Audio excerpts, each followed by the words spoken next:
We have a panel discussion this morning about the growing impact of electric vehicles on the grid. If the population in this room is any indication, it's a big deal.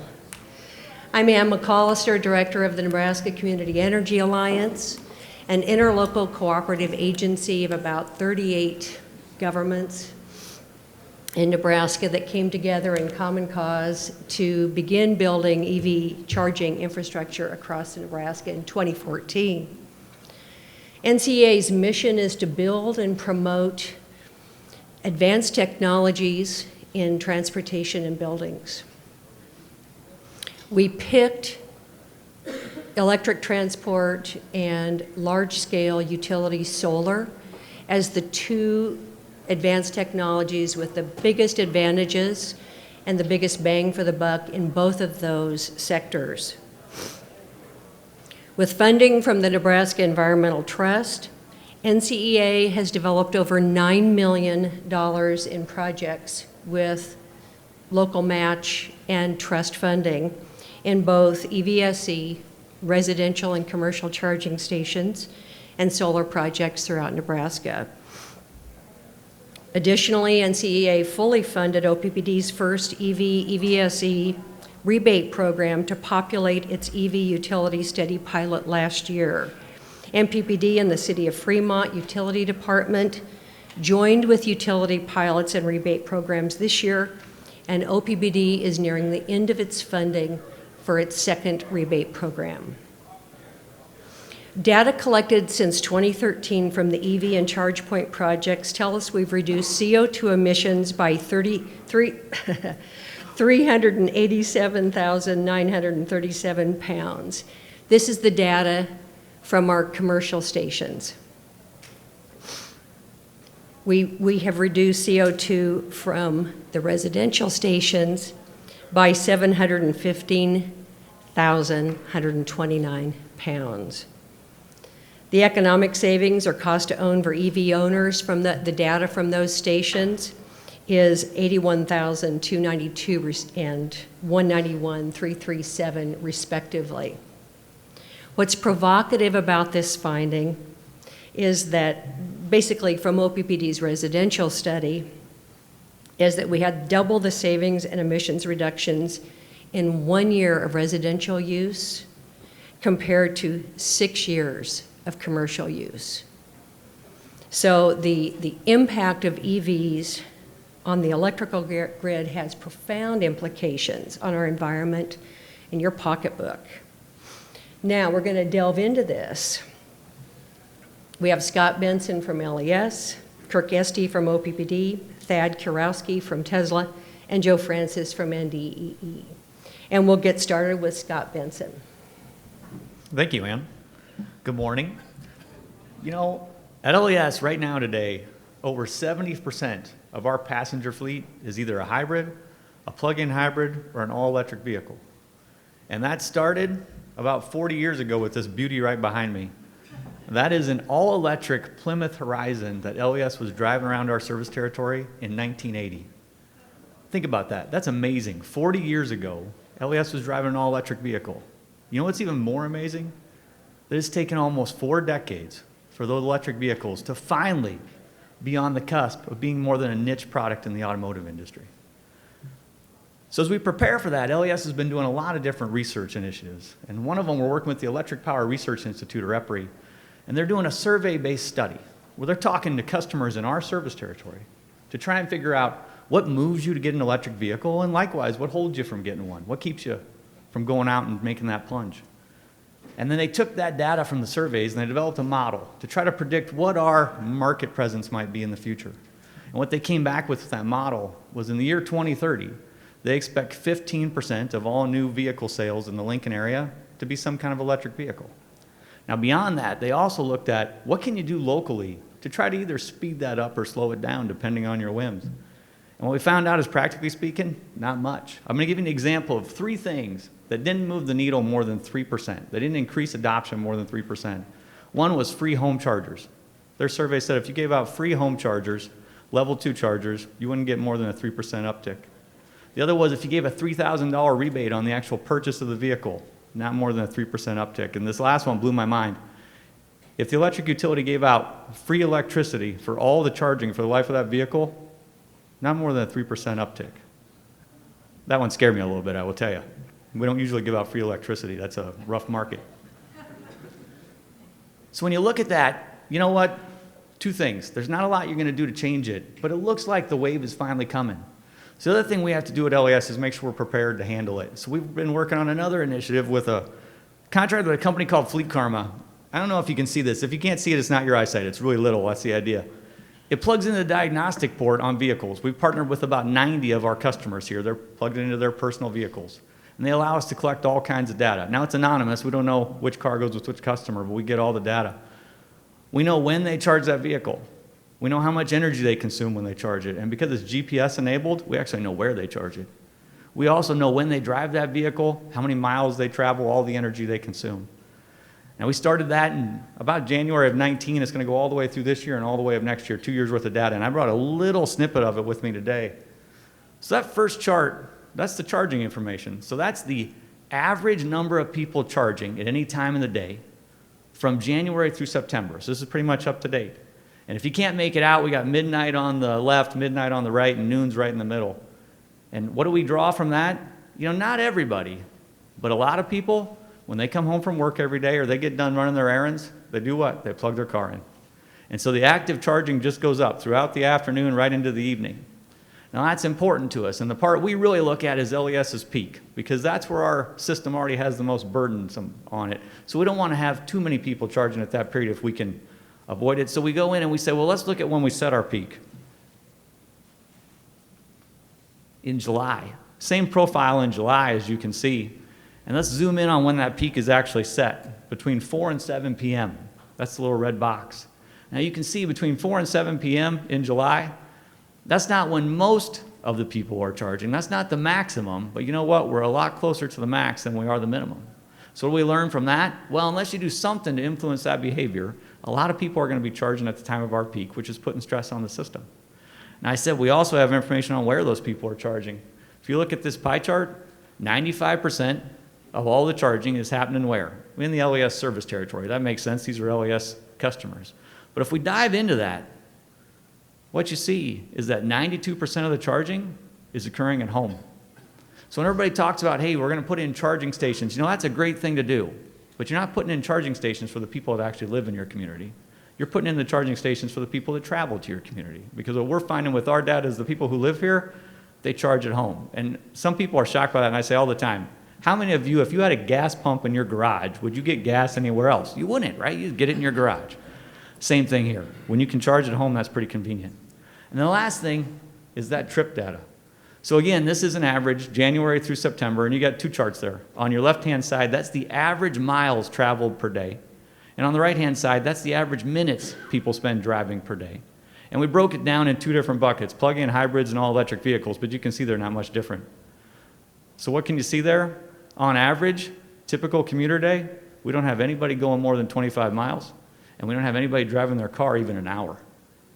So if you get an all-electric vehicle and you have range anxiety, you know what? In a place like Lincoln, that doesn't exist for your average typical commuter day. Now, if you're going to take a trip and go see grandma for Christmas, that's a little different.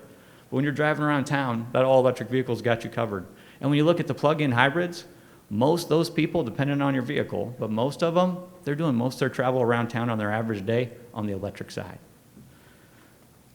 So when I show that information to different customer groups, inevitably I always get questions from folks, and one of them is, why are you guys spending so much time looking at this? I mean, there's not that many cars out there, and they're right. In our service territory today, we think there's around 400 of them. But we're not looking at that, and we're not doing the research for today. We're doing that research for tomorrow, when someday, maybe, electric vehicles aren't just a niche product, and they become, you know what, they're so common, they're just a car. And that's the day that we've got to prepare for, because it's our job to serve the community. Thank you very much, and I look forward to our discussion.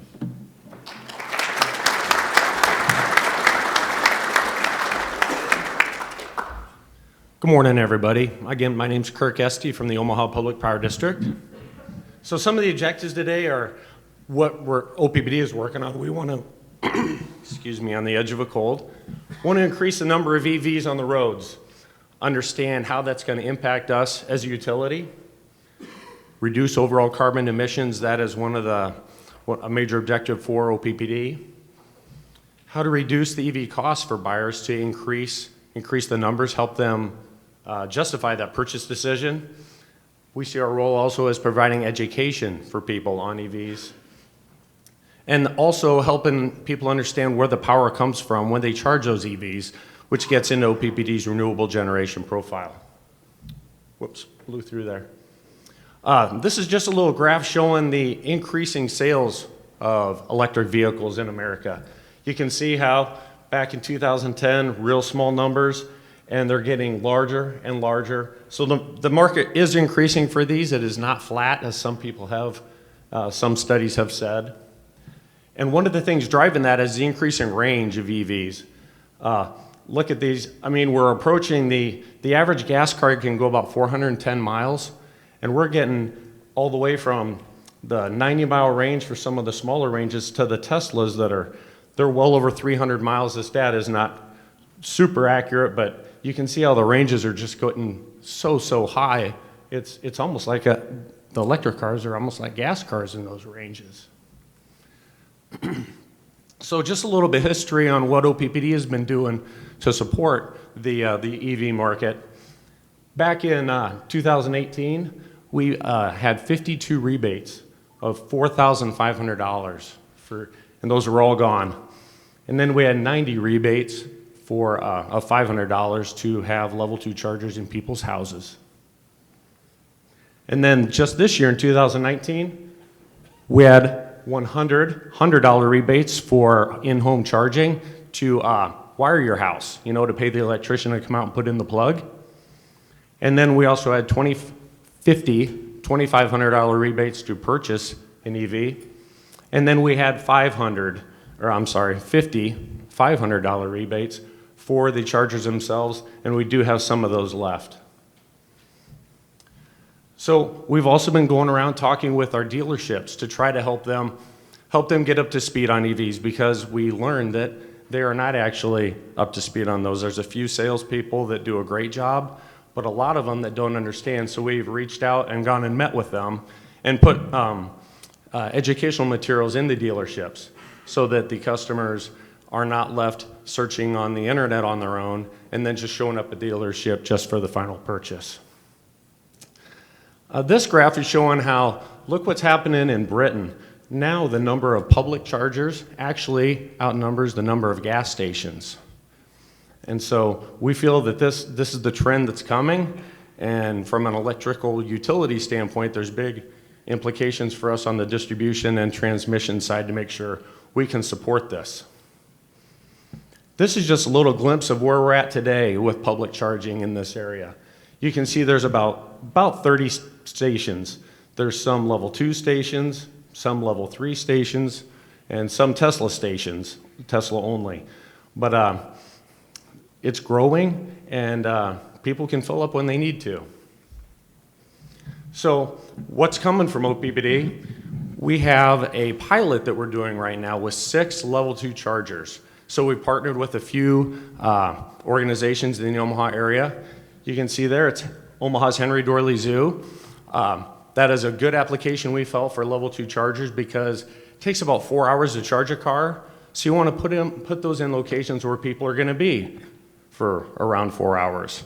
So the zoo is a great application for that. Another one you can see is the University of Nebraska Medical Center, another place where unfortunately people are for 2 to 4 hours or longer. The other one is a brand new retail development that MP Dodge is working on. Then we're also working on pursuing funds from the Volkswagen Trust Fund that you heard about earlier. It's $1.2 million. So we're working on the priorities that grant talked about, which is mostly highway corridors. So we're going to be coming up with a list of highway corridor locations that are high priority that hopefully the grant will allow us to move forward with. So I look forward to any questions that come up on this panel. Thank you.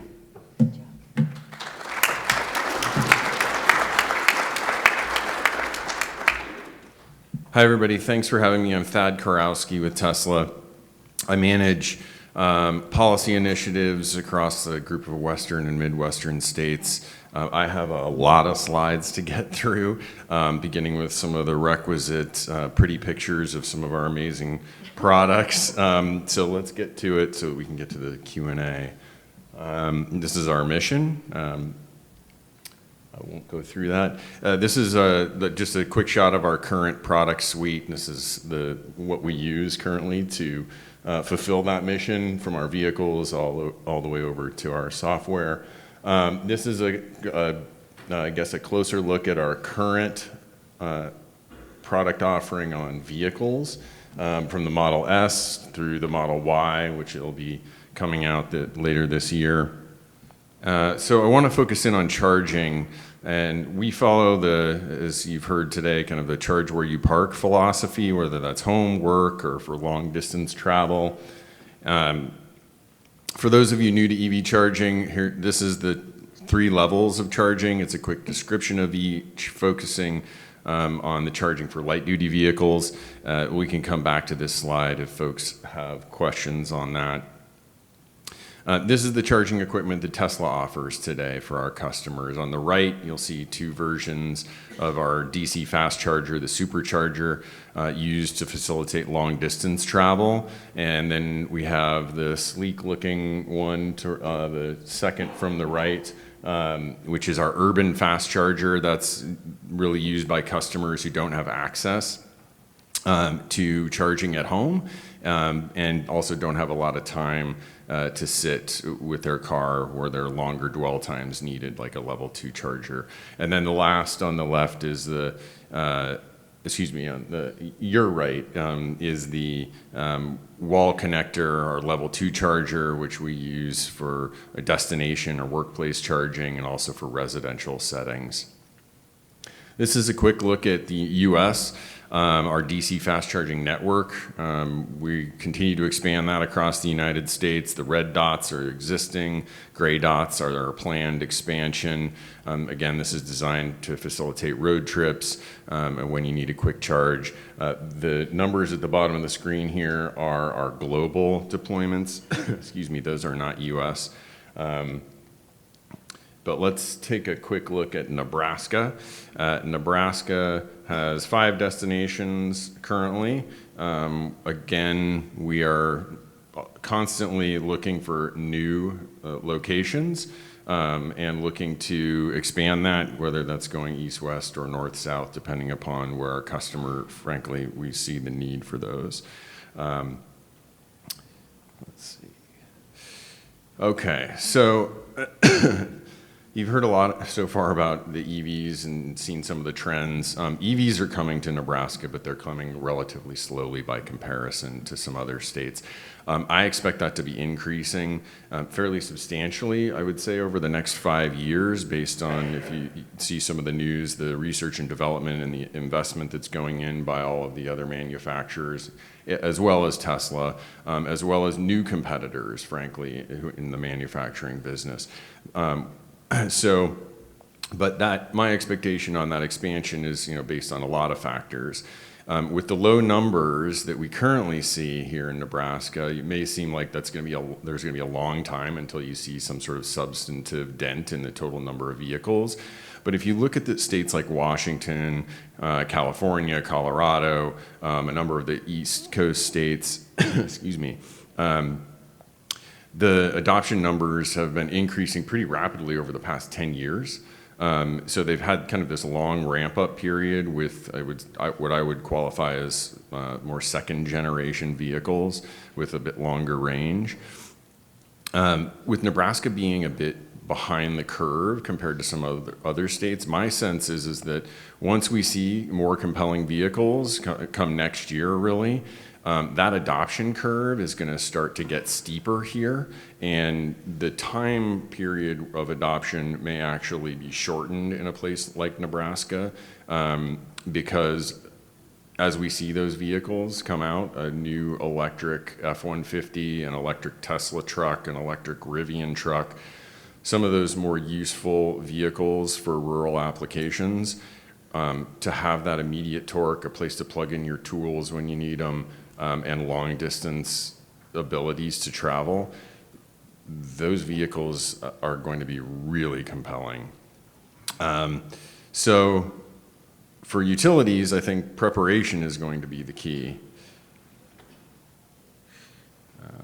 There's a kind of a lot of information on this slide. I'm not going to get into some of the details of that, excuse me, and where that information comes from. If someone wants to ask me a question about it, I just find that there's so much information on the internet, but there's a lot of useful information out there. There's information that can tell you how many vehicles you have in currently, month-to-month basis, in Nebraska, or pick a state. There's also EV infrastructure you can find online. There's planning tools for how many EV charging stations would you need depending upon how many vehicles you have out there, which is what a lot of this information shows.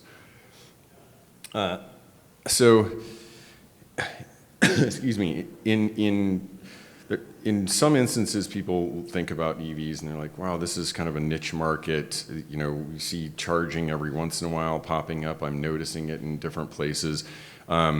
And it's somewhat of a leap of faith to think that EVs are actually going to be making a substantial dent. But what this slide shows here is that the market for EVs and EV deployment grows at a similar pace to charging infrastructure. So it's not an if you build it, you know, the charging infrastructure, they will come. It kind of all happens at the same time. You see more EVs on the road, and those who are involved, like the utilities, in providing some of that EV infrastructure, as well as workplaces and things like that, start to install what those customers are needing. So moving along here. This slide describes the typical light-duty use cases: level 2 charging at home overnight when the grid impacts are lowest and the power is typically least expensive, DC fast charging, and then the charge where you park. I want to take just a quick moment to dispel any takeaway or assumption that EVs are bad for Nebraskans because of the kind of the name of this group of presenters in this discussion, the grid impacts. Even if you take the grid impacts or potential needs for upgrades, which I'll talk a little bit more about, into consideration, and the nominal effects on those rates, the cost of ownership. So according to Kelley Blue Book, the 5-year cost of ownership for a 2018 Volkswagen e-Golf, so this is their fully electric battery e-Golf, is $9,657. So that includes fuel, insurance, financing fees, maintenance, repairs, all in. That's your operating and maintenance. 5-year ownership is about just under $10,000. The same cost for that equivalent gas car is over $18,000.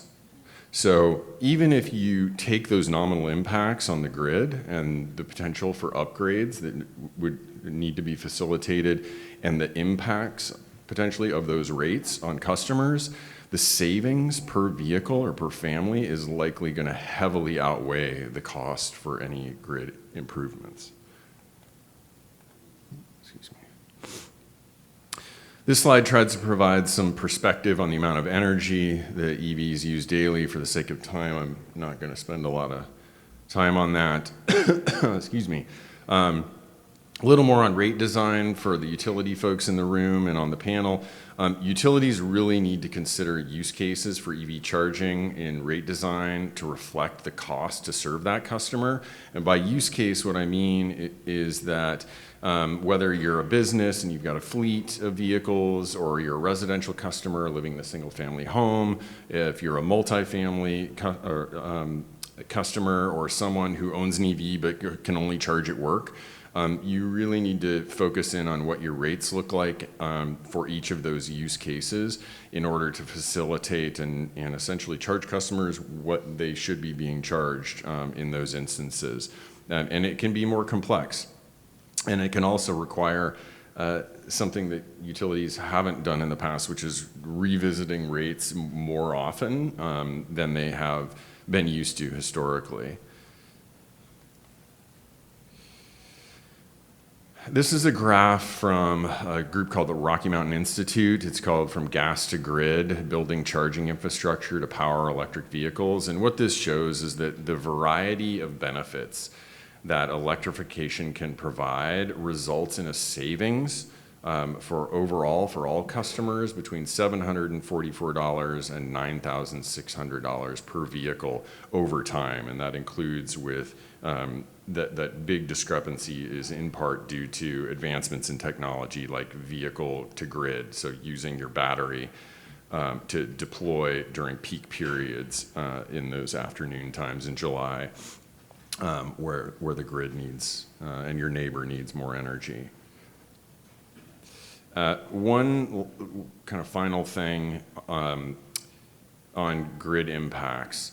For some perspective, in 2013, Southern California Edison did a study that was, at that time, they had 12,000 EV owners.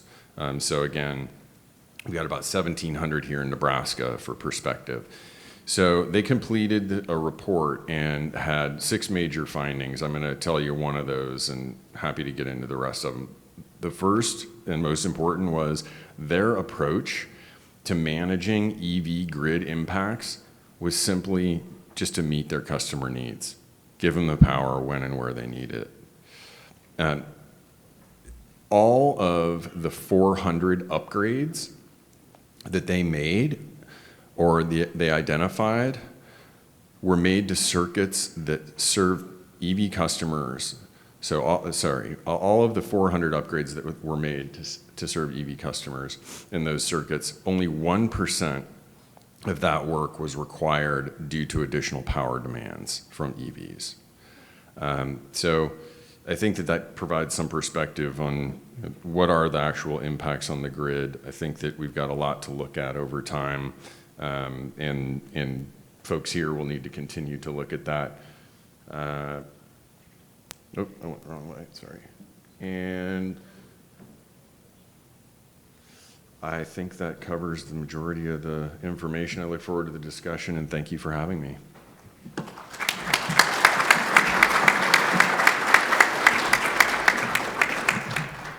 Thank you. I want to first start out by thanking Randy Smith, who is with the department and is the architect for all things Volkswagen Mitigation Settlement Fund, and particularly the charging stations.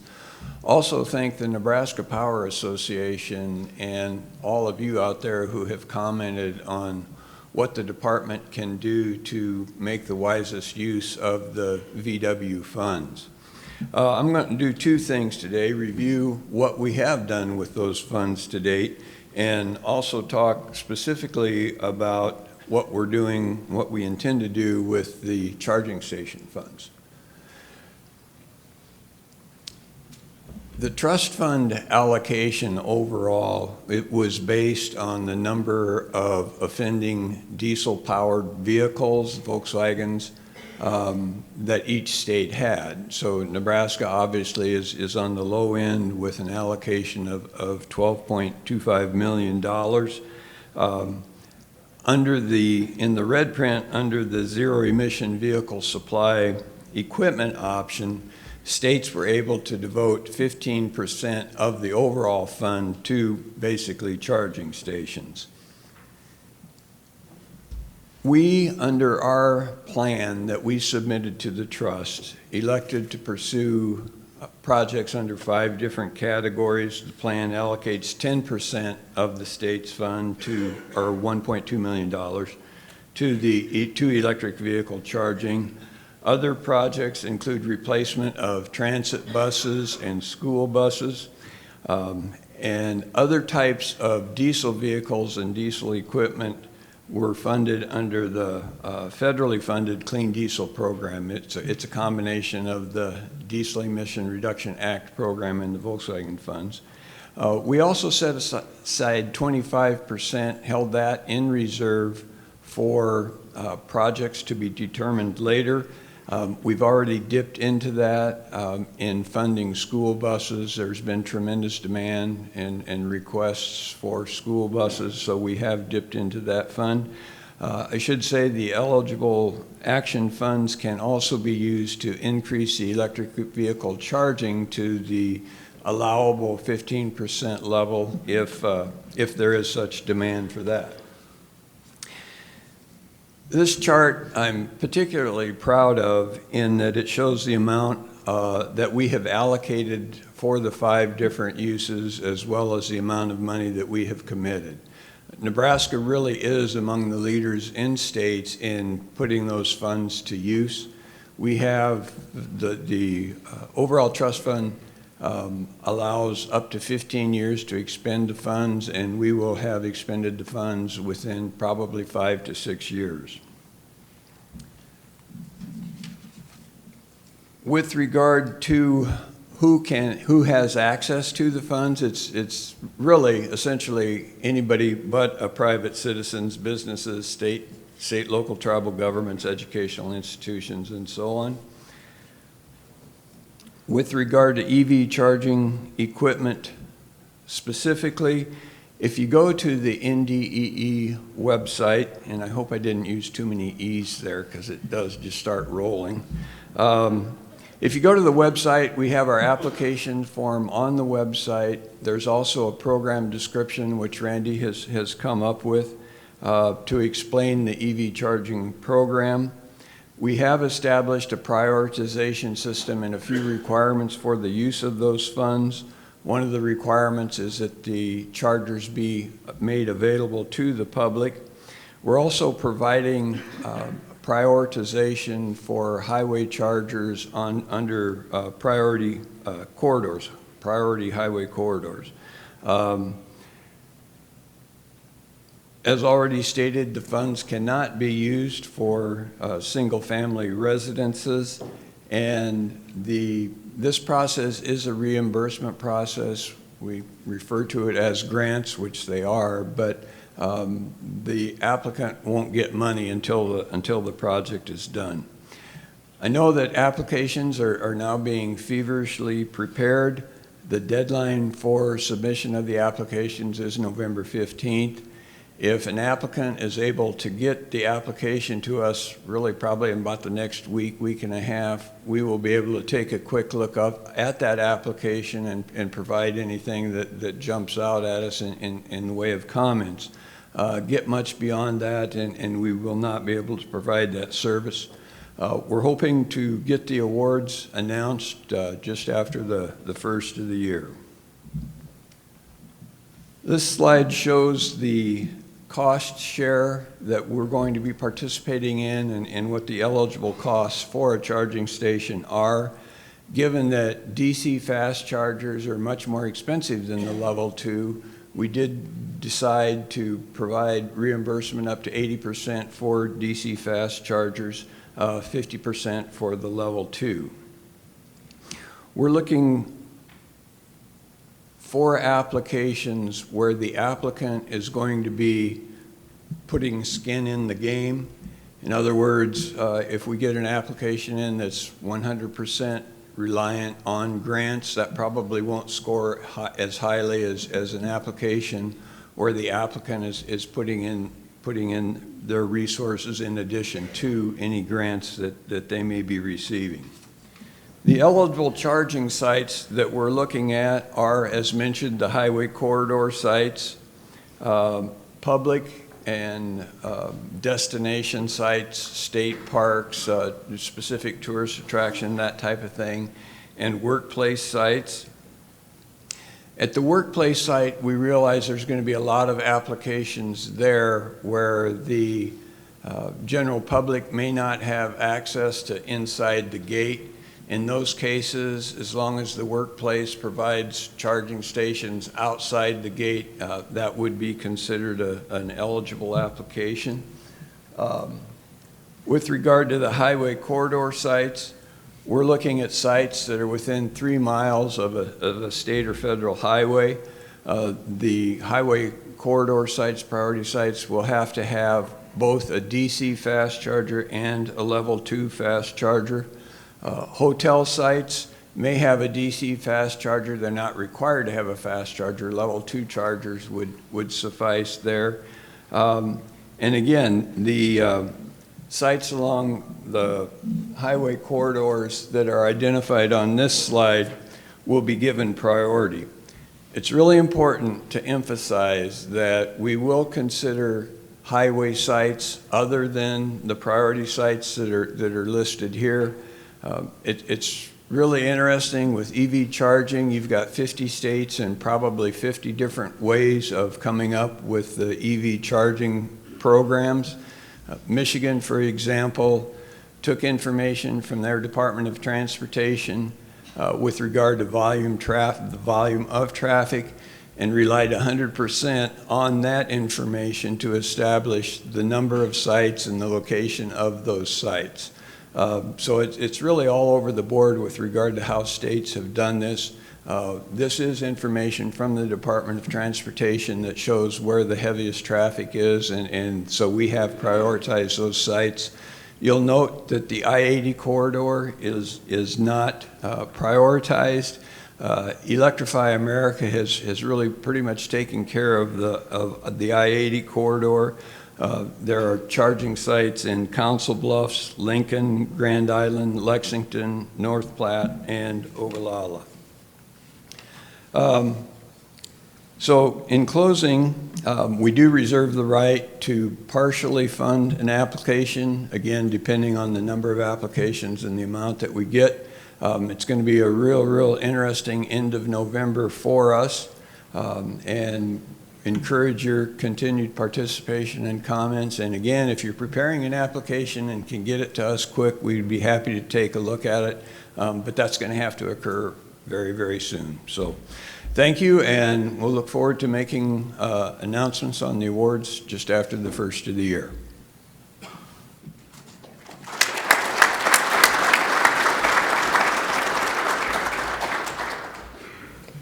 Questions from the audience? Excellent point. We talk about that a lot internally, and there's so many ways to do it. Yeah, you can do it with rates, you can do it with timing of, incenting timing at certain times. So those kinds of things are coming. They're not here today. A lot of that's driven by the fact that there's such a low penetration right now of EVs, and currently the chargers on most of the infrastructure take about the amount of electricity as a home clothes dryer. So we have a little bit of time, but we're definitely going that direction toward rates or incentives of some kind to get that timing to line up to save that peak. Scott? Yeah, I would just echo that. LES is looking at the same thing. There's a lot of different ways to do this. Smart grid's one of them, but you know what? There's probably a lot more inexpensive ways that you can kind of achieve the same end effect. Thad, did you want to add? Yeah, just to add something that because of the low penetrations, that's kind of an advantage that Nebraska has actually when it comes to looking at when those peaks change. Rate design is one of them. That's typically the first step that utilities go to, incent the behavior. So, you bring your car home at night, instead of plugging it in and having it charge right away, you can set your charger. You can program, sometimes it's your car, sometimes it's your charger. Tesla, you set the vehicle, you plug it in, and as soon as you get home, 5 p.m., it doesn't start charging if you time it with the off-peak hours. You can start charging at 10 p.m., charge overnight, and get low rates and via the utilities, and be incented to kind of charge when you need to, so that you don't impact the grid and so that you don't change that peak. Those studies have been done in utilities across the country and have largely, in fact, I have yet to hear of any that have not been successful in just changing people's behavior by providing them more expensive rates during peak time. But then you've got vehicle to grid as the advancement in technology happens. Then you start looking at, okay, in 10 years, is there technology that's available that you can actually pull from other vehicles that are sitting idle during those peak times so that you don't have those impacts from charging at the same time? Yeah, so for everybody who didn't hear that, the question was, there's a facility in Council Bluffs, Iowa, and a Tesla facility, and the question was, what is that being used for? And that's excellent question, something that's near and dear to my heart. So I grew up in Denver, spent my summers here with my grandparents in Fremont, actually, out at the, spent a lot of times digging around at the state lakes. So Nebraska is a close place for me. We've been, unfortunately, there are dealer franchise laws in every state. And those have, took place, almost 100 years ago when a manufacturer was essentially establishing and manufacturing vehicles and trying to get them out the door as quickly as possible. So they were partnering with mom and pop dealers and, little Mercs in the middle of nowhere to sell their vehicles. And so they established these laws a long time ago. There was an imbalance of power at the time. But since then, times have changed, and a lot of those dealers are massive companies at this point, some of them with billions of dollars in revenue, or approaching that.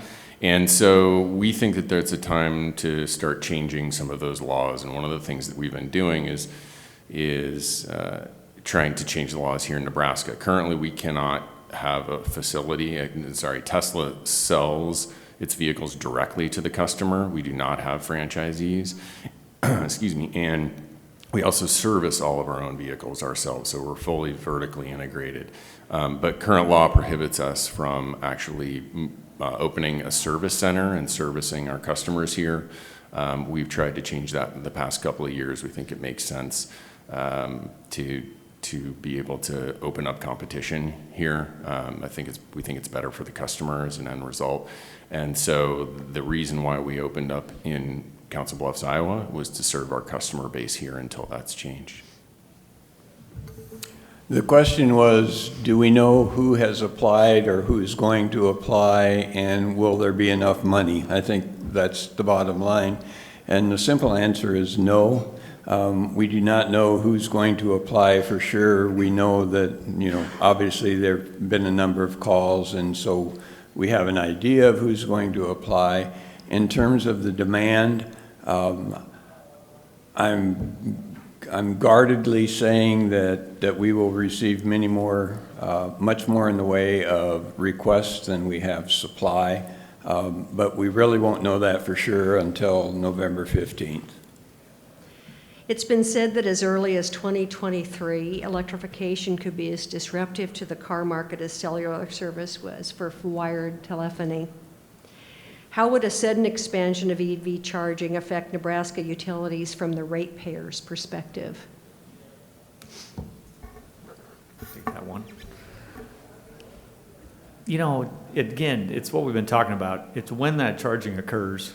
If it's off of our peak and it's on the nighttime hours, that's really complementary to the system. We build the entire system to serve the 1 hour of the year when all you folks use the most electricity, and the rest of the year it's underserved. So if we can move that charging to the right time, it's pretty beneficial and it works out pretty well for everybody. So it's good for the utility as well. Good for the utility, and here in Nebraska, as a public utility, that means it's good for all of our other customers. It's if you get that charging on peak and it requires a lot of upgrades, that's when it starts to put a burden on things. Thank you. Ted? It also depends what kind of charging it is and where it is. Like if we have a bunch of electric semis and they're all trying to charge at Sap Brothers, we probably don't have the electrical infrastructure to support the megawatts that would take to charge there. So the residential side, you could probably address with time of use and various incentives along that. But when you start having the large industrial electrification at like truck stops or like destination locations where you could see 100 electric cars charging for 45 minutes, that would lead to infrastructure changes. But hopefully you could get the rates such that the infrastructure could be compensated for. I mean, this is the Wind and Solar Conference, so I think that what that points to is there's actually opportunity here for a lot of the folks in the room.